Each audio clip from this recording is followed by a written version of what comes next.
پر انسان کو فضیلت عطا فرمائی۔ اب انسان کی جو عظمت ہے اور فضیلت ہے یہ دو چیزوں کی بنیاد پر ہے۔ ایک تو علم نافع ہے، اس وجہ سے انسان کو اللہ رب العزت فضیلت عطا فرماتا ہے۔ دوسرا یہ کہ عمل صالح، یہ دو چیزیں جب جس انسان پر ہوں گی تو وہ انسان سب سے اعلیٰ ہے فضیلت میں۔ کوئی یہ نہ سمجھے کہ میں زیادہ طاقتور ہونے کی بنیاد پر فضیلت حاصل ہے۔ اگر زیادہ طاقت کی بنیاد ہم دیکھتے ہیں تو اللہ رب العزت نے شیر کو بہت زیادہ طاقت عطا فرمائی، لیکن شیر کو کوئی فضیلت حاصل نہیں ہے۔ اگر یہ سمجھے کہ انسان کو فضیلت اس بنیاد پر حاصل ہے کہ وہ زیادہ حسن و جمال میں بہت آگے ہے، تو اللہ رب العزت نے پرندوں کو اتنا حسین بنایا ہے کہ جس کی کوئی مثال نہیں ہے۔ ہاں اگر کوئی یہ سمجھے شاید میں اس وجہ سے فضیلت والا ہوں کہ مال و دولت میرے پاس بہت زیادہ ہے، تو یاد رکھے مال و دولت کی بھی اللہ رب العزت کے ہاں کوئی قدر و قیمت نہیں۔ اللہ کے خزانوں میں مال و دولت بھی بہت ہے۔ اگر اللہ رب العزت کے ہاں مال و دولت کی قدر و قیمت ہوتی تو قارون، فرعون، حامان، بڑے بڑے کافروں کو اللہ رب العزت دنیا کا ذرہ بھی عطا نہ فرماتا۔ ہم دیکھتے ہیں دنیا میں کافروں کے پاس بڑا مال و دولت ہر چیز ہے، لیکن مال و دولت کا آ جانا یہ انسان کی فضیلت کا سبب نہیں ہے۔ سبب صرف دو چیزیں ہیں، علم اور عمل صالح۔ جس انسان کے پاس یہ دو چیزیں ہوں گی وہ انسان بڑا قدر و قیمت اور فضیلت والا انسان ہوگا۔ اب علم نافع جو ہے اس کی تعریف کیا ہے؟ علم نافع کی تعریف یہ ہے کہ جس علم کے ذریعے سے انسان کے دل میں نور پیدا ہو وہ علم نافع۔ اب اگر علم سے دل میں نور نہیں پیدا ہوتا تو وہ سمجھ لیں وہ علم صرف معلومات کی حد تک ہے، وہ علم نافع نہیں ہے۔ وہ علم غیر نافع جو انسان کو نفع نہیں دیتا۔ دوسرا عمل صالح ہے، جب ظاہر سی بات ہے علم نافع آئے گا، دل میں نور پیدا ہوگا تو اس کی وجہ سے پھر انسان کی زندگی میں عمل بھی پیدا ہوگا۔ حضرت حسن بصری رحمہ اللہ نے اس کی بہترین تعریف کی ہے علم نافع کی۔ حضرت حسن بصری فرماتے ہیں کہ العلم علمان، علم کی دو قسمیں ہیں۔ پہلے علم ہے کہ علم فی القلب فذلک علم نافع، کہ علم نافع وہ جو دل میں نور پیدا ہو یہ علم نافع ہے۔ اور دوسرا یہ ہے کہ علی وجہ اللسان، دوسرا علم یہ ہے کہ انسان کی خالی زبان پر باتیں ہی ہو۔ فذلک حجت اللہ علی ابن آدم، اور یہ جو خالی زبان پر باتیں ہوتی ہیں نا تو یہ انسان پر حجت ہوگی۔ بہت سارے لوگوں کو آپ نے دیکھا ہوگا اگر باتوں میں آپ بٹھا دیں تو گھنٹوں گھنٹوں ایسی معلومات آپ کو دیں گے، سمجھائیں گے کہ انسان کی عقل حیران رہ جاتی ہے، لیکن اگر عمل کے میدان میں آپ انہیں دیکھیں بالکل زیرو ہوتے ہیں۔ تو یہ ہوتا ہے علم غیر نافع، کہ علم تو ان کے پاس معلومات ہوتی ہیں لیکن علم نافع نہیں ہوتا۔ امام الانبیاء صلی اللہ علیہ وسلم نے ایسے علم سے پناہ مانگی ہے جو غیر نافع ہو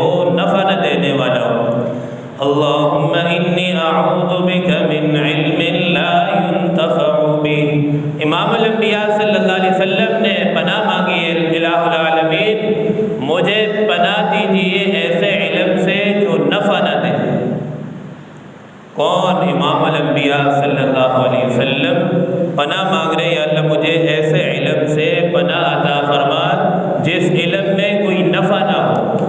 اب ظاہر سی بات ہے جس علم میں نفع نہیں ہوگا، اب جو ایک ایک بات میں کر رہا ہوں، یہ اس ایک ایک بات پر قیامت والے دن مجھ سے بھی سوال ہوگا کہ بتاؤ خود اس پر تم نے کتنا عمل کیا۔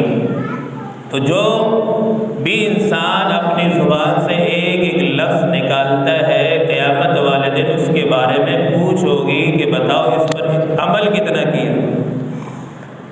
تو آج کی مجلس میں علم کے 15 فضائل میں عرض کر کے بات ختم کروں گا۔ علم کے بڑے فضائل ہیں، ان میں سے قرآن و حدیث کی روشنی میں پہلا ایک علم کی فضیلت یہ ہے کہ قرآن پاک میں اللہ پاک فرماتے ہیں یرفع اللہ الذین آمنوا منکم والذین اوتوا العلم درجات۔ اللہ تعالیٰ نے اہل ایمان کے درجات بلند فرمائے ہیں۔ اب اہل ایمان کا ذکر اللہ تعالیٰ نے فرمایا ہے۔ اہل ایمان وہی لوگ ہوں گے جن کے اندر علم ہوگا۔ اب جن کے اندر اگر علم نہیں ہوگا تو وہ اہل ایمان نہیں کہلائیں گے، لیکن اس کے باوجود اللہ رب العزت نے اہل علم کے لیے الگ آگے فرمایا والذین اوتوا العلم درجات، اور وہ لوگ جو علم والے ہیں ان کے بھی اللہ نے درجات بلند کیے۔ اب یہ بھی بہت بڑی فضیلت ہے کہ ایمان والوں میں اہل علم آگے، لیکن اس کے باوجود اللہ رب العزت نے الگ سے تذکرہ فرمایا کہ جو علم والے ہیں ان کے بھی اللہ نے درجات بلند کیے۔ علم کی بڑی فضیلت ہے۔ دوسری جگہ اللہ تعالیٰ فرماتے ہیں شہید اللہ انہ لا الہ الا هو والملائکہ۔ اب جب باری آتی ہے کہ اللہ رب العزت کی ذات کی توحید کی گواہی دینے کے لیے، اب جتنی بڑی گواہی چاہیے ہے تو گواہ بھی اتنے بڑے ہونے چاہیے، تو اللہ تعالیٰ نے سب سے پہلے فرمایا شاہد اللہ، اللہ تعالیٰ اپنی توحید پر تو سب سے پہلے خود گواہ ہے، پھر فرمایا والملائکۃ، پھر اس کے بعد ملائکہ اس پر گواہ ہے کہ اللہ کی توحید پر۔ توحید کیا ہے کہ لا الہ الا اللہ، اللہ کے سوا کوئی معبود نہیں ہے۔ پھر آگے فرمایا وَأُولُو الْعِلْمِ قَائِمًا بِالْقِسْطِ، پہلی گواہی اللہ رب العزت خود دیتے ہیں کہ اللہ کے سوا کوئی معبود نہیں۔ پھر دوسری گواہی فرشتوں کی گواہی ہے۔ پھر آگے تیسرے نمبر پر فرمایا وَأُولُو الْعِلْمِ، اہل علم علماء بھی اس پر گواہ ہیں۔ اب یاد رکھیں جس پر جتنے گواہ چاہیے ہوتے ہیں اس پر گواہوں کے لیے معتبر ہونا بھی ضروری ہے۔ ایسے غیر نتھے کو اٹھا کر گواہ نہیں بنایا جاتا، تو یاد رکھیں پھر گواہوں کی جرح تعدیل بھی ضروری ہوتی ہے۔ اب گواہ کون بنا رہا ہے؟ کس پر؟ توحید پر، اور انتخاب اللہ رب العزت کا ہے، اور علماء کو اس پر گواہ بنائے، یہ علم کی بہت بڑی فضیلت ہے۔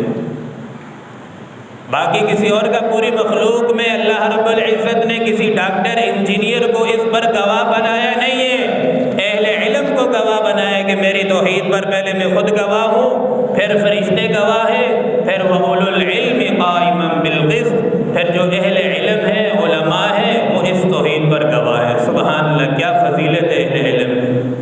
تیسرے نمبر پر اللہ تعالیٰ نے ارشاد فرمایا وَعَلَّمَ آدَمَ الْأَسْمَاءَ كُلَّهَا ثُمَّ عَرَضَهُمْ عَلَى الْمَلَائِكَةِ، اللہ رب العزت نے آدم علیہ السلام کو مسجود الملائکہ بنایا۔ جتنے بھی فرشتے ہیں سب کو حکم ہوا کہ آدم علیہ السلام کو سجدہ کرے، اور سجدہ کس بنیاد پر تھا؟ علم کی بنیاد پر، کہ آدم علیہ السلام کو اللہ نے جو علم عطا فرمایا ہے اس علم کی فضیلت کی وجہ سے سارے فرشتوں کو حکم ہوا کہ اسجدوا لآدم، آدم علیہ السلام کو سجدہ کرے۔ پھر آگے قرآن میں دوسری جگہ اللہ رب العزت فرماتے ہیں قُلْ هَلْ يَسْتَوِي الَّذِينَ يَعْلَمُونَ وَالَّذِينَ لَا يَعْلَمُونَ، اللہ پاک فرماتے ہیں کہ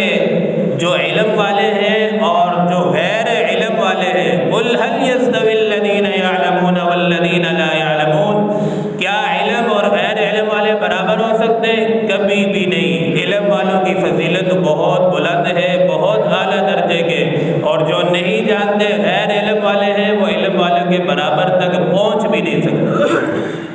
تو اہل علم کی بڑی فضیلت ہے، اہل علم کے بڑے درجات ہیں۔ ایک جگہ اور اللہ رب العزت ارشاد فرماتے ہیں، حضرت لقمان علیہ السلام کو اللہ رب العزت نے بڑی دانائی اور حکمتیں عطا فرمائی تھی۔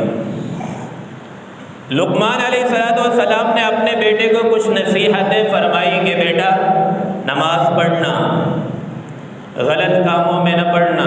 یہ جتنی نصیحتیں ہیں علم کی، اللہ نے لقمان علیہ السلام کی ساری نصیحتوں کو اٹھا کر اللہ نے قرآن میں ذکر فرما دیا، گویا کہ قرآن کی آیتیں بنا دی، اور قیامت تک جتنے بھی انسان آئیں گے جب تک نصیحتیں نہیں پڑھیں گے آگے نہیں چلیں گے۔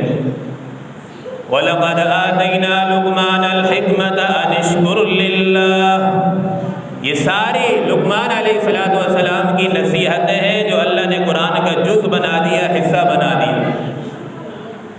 یوسف علیہ السلام کو جب اللہ رب العزت نے علم عطا نہیں فرمایا تھا تو یوسف علیہ السلام مصر کے بازاروں میں سستے داموں میں بکتے رہے۔ وَشَرَوْهُ بِثَمَنٍ بَخْسٍ دَرَاهِمَ مَعْدُودَةٍ، بازار میں ریٹ لگ رہے، سستے دام لگ رہے یوسف علیہ السلام کے کہ بھائی کوئی ہے خریدار جو یوسف علیہ السلام کو خرید لے۔ اور یہ بکتے بکتے یوسف علیہ السلام جب جیل میں پہنچ جاتے ہیں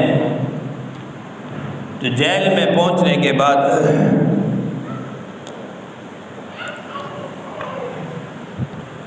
یوسف علیہ السلام جب جیل میں پہنچ جاتے ہیں، وَلَمَّا بَلَغَ أَشُدَّهُ آتَيْنَاهُ حُكْمًا وَعِلْمًا، اب جیل میں پہنچ گئے اور اللہ رب العزت نے جب علم عطا نہ کیا تو یہ قیمت لگ رہی تھی، کوڑی کے داموں میں فروخت ہو رہے، لیکن جب جیل میں پہنچے تو اللہ پاک فرماتے ہیں وَلَمَّا بَلَغَ أَشُدَّهُ آتَيْنَاهُ حُكْمًا وَعِلْمًا، اب جب اللہ نے یوسف علیہ السلام کو علم و حکمت عطا فرما دیا، پھر کیا ہوا؟ جیل سے اٹھا کر رب تعالیٰ نے شاہی محل میں پہنچا دیا۔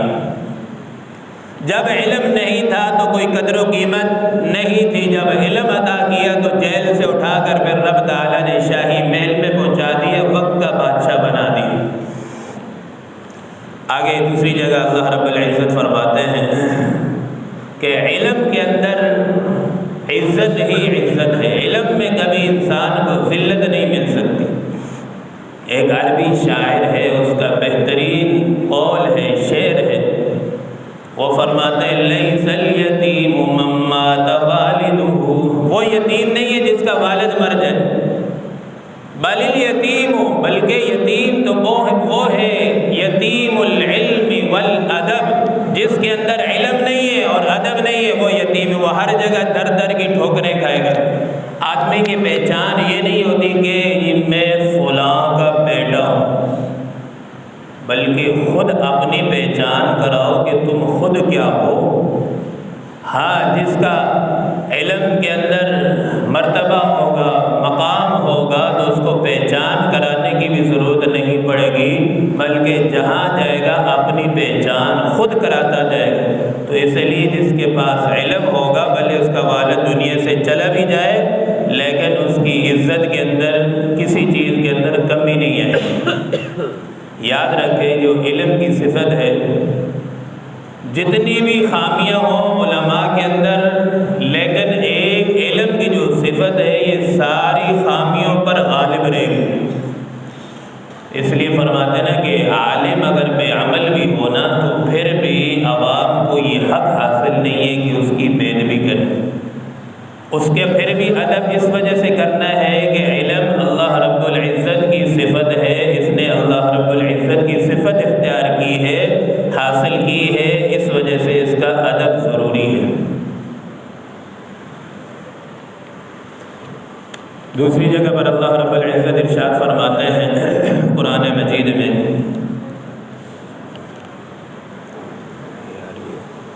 پانی کی موٹر میں نے چلائی کہ دیکھو آ رہا نہیں ہے، بند کر دو۔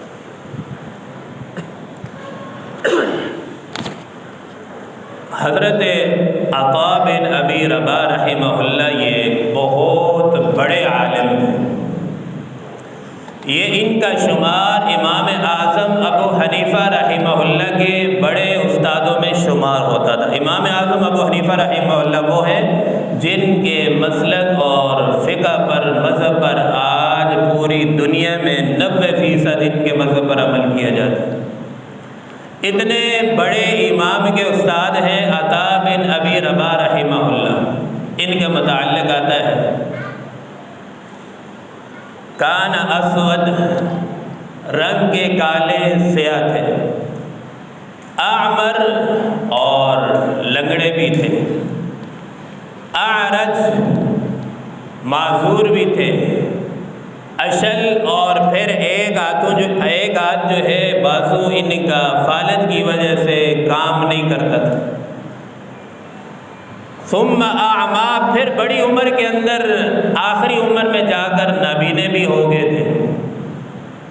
مقام کیا تھا؟ کالے بھی تھے، لولے بھی تھے، لنگڑے بھی تھے، بینگے بھی تھے، معذور بھی تھے، ایک ہاتھ بھی کام نہیں کر رہا تھا، آخری عمر میں آنکھوں سے بھی نابینے ہو گئے، لیکن علم کی وجہ سے اللہ رب العزت نے وہ مقام عطا فرمایا کہ امام اعظم ابو حنیفہ رحمہ اللہ کے اساتذہ میں بڑے استاد تھے، اور آج بھی ان کا تذکرہ کیا جاتا ہے تو بڑے فخر کے ساتھ ان کا تذکرہ کیا جاتا ہے۔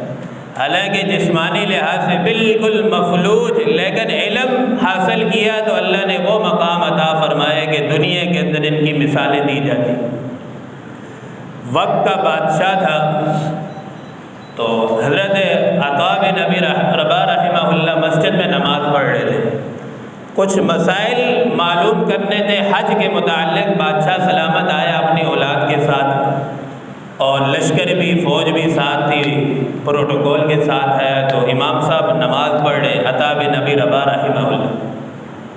بادشاہ کو بیٹھ کر انتظار کرنا پڑا کہ جب نماز سے فارغ ہو جائیں پھر حضرت سے مسائل معلوم کر کے پھر چلتے ہیں آگے۔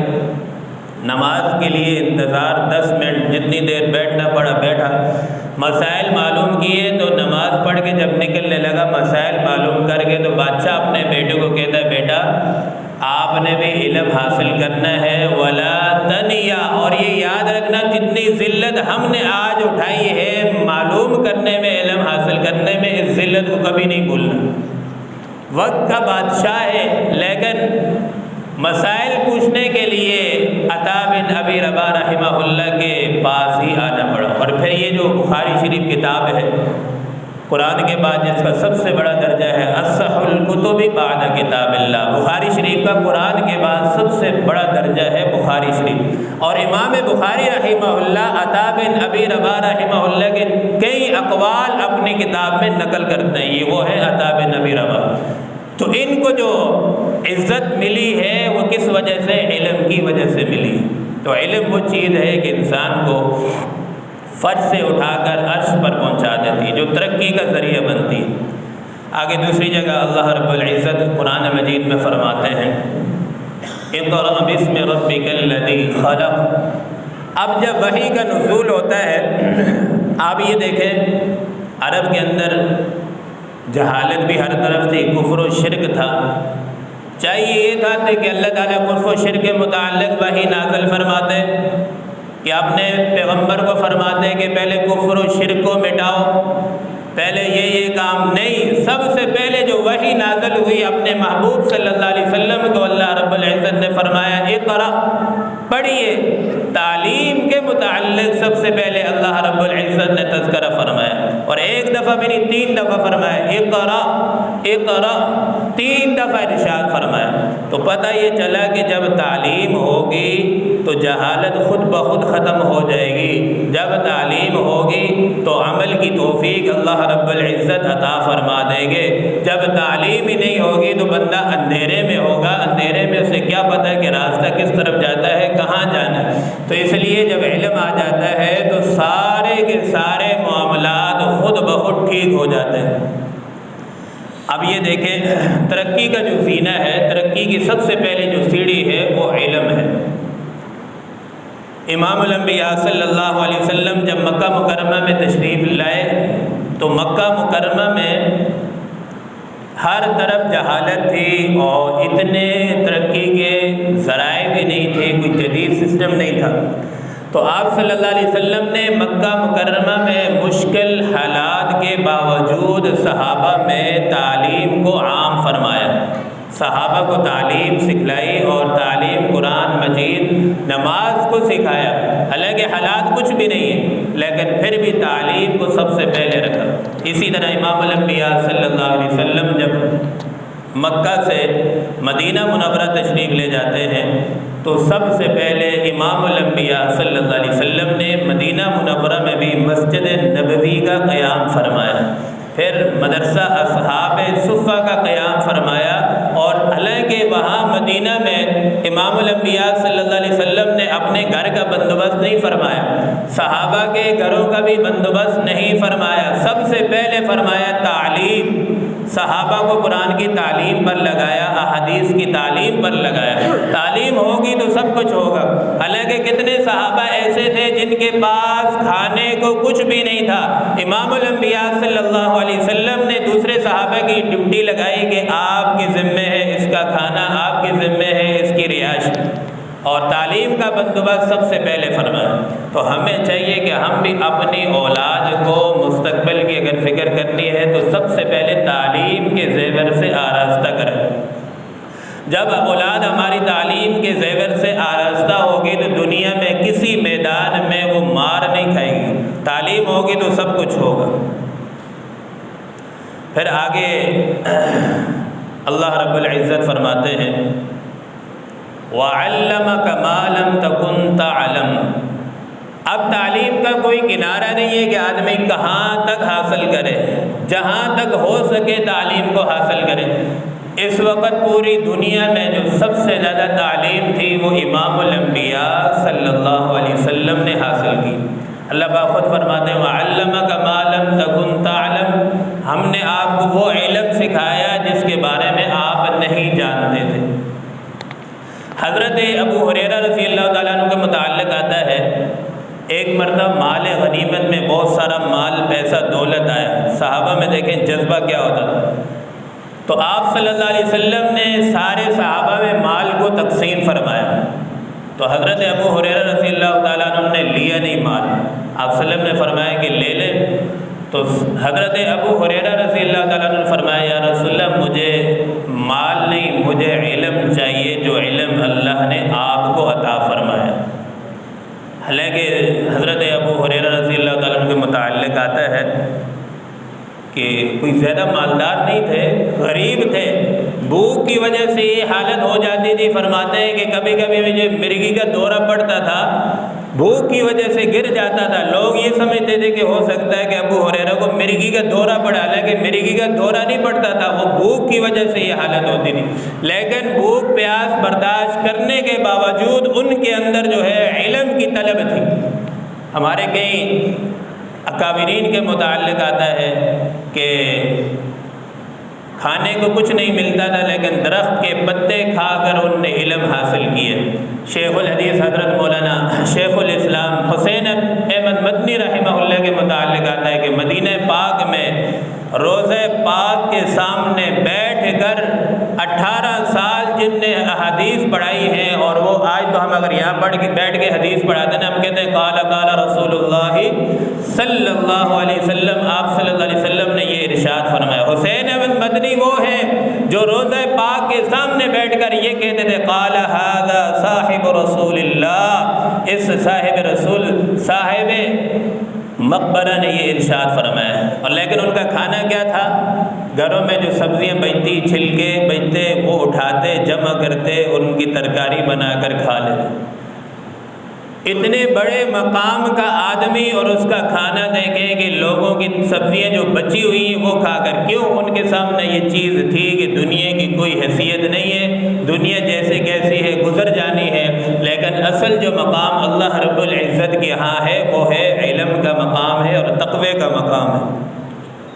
تو ہمیں بھی چاہیے کہ ہم اپنی اولاد کو کم سے کم خود اگر عالم نہ بن سکے تو اپنی اولاد کو ضرور عالم بنائیں۔ اور جو آدمی علم کا راستہ اختیار کر لیتا ہے تو حدیث پاک میں آتا ہے من سلک طریقا یلتمس بہ، تو اللہ تعالیٰ اس کے لیے جو علم کا راستہ اختیار کرتا ہے سہل اللہ لہ طریقا الی الجنہ، تو اللہ تعالیٰ اس کے لیے جنت کا راستہ آسان فرما دیتے ہیں۔ گویا کہ جس نے علم کے راستے کا انتخاب کیا اس نے جنت کے راستے کا انتخاب کیا۔ بات کو میں سمیٹ رہا ہوں، وقت پورا ہو رہا ہے۔ ایک حدیث میں امام الانبیاء صلی اللہ علیہ وسلم نے جو اہل علم ہیں ان کے لیے دعا فرمائی ہے۔ دعا کیا فرمائی ہے؟ نظر اللہ تعالیٰ اس آدمی کو سرسبز و شاداب رکھے۔ عمران کون آدمی؟ من سمع مقالتی وحفظها وودعا، اور جو آدمی میری بات کو سنے، حدیث کو سنے، پھر اسے زبانی یاد کر لے، محفوظ کر لے، پھر اسے فرب مبلغ، پھر اسے آگے بھی پہنچائے، تو ایسے آدمی کے لیے، اہل علم کے لیے اللہ کے پاک پیغمبر صلی اللہ علیہ وسلم نے دعا فرمائی۔ تو خلاصہ کلام پورے بیان کا یہ نکلا کہ دیکھیں علم چھوٹی عمر میں بھی حاصل کر سکتے ہیں، بڑی عمر میں بھی حاصل کر سکتے ہیں۔ تو ہم اگر خود حاصل نہیں کر سکے تو کم از کم ہم اپنی اولاد کو عالم بنائیں، حافظ بنائیں۔ اور پھر جو بڑے حضرات ہیں، آج بھی ایسے مدارس موجود ہیں جو 2 گھنٹے 3 گھنٹے دے کر عالم کا کورس کرواتے ہیں، تو یہ تمنا اگر جس کے دل میں ہو تو اب بھی پوری کر سکتے ہیں۔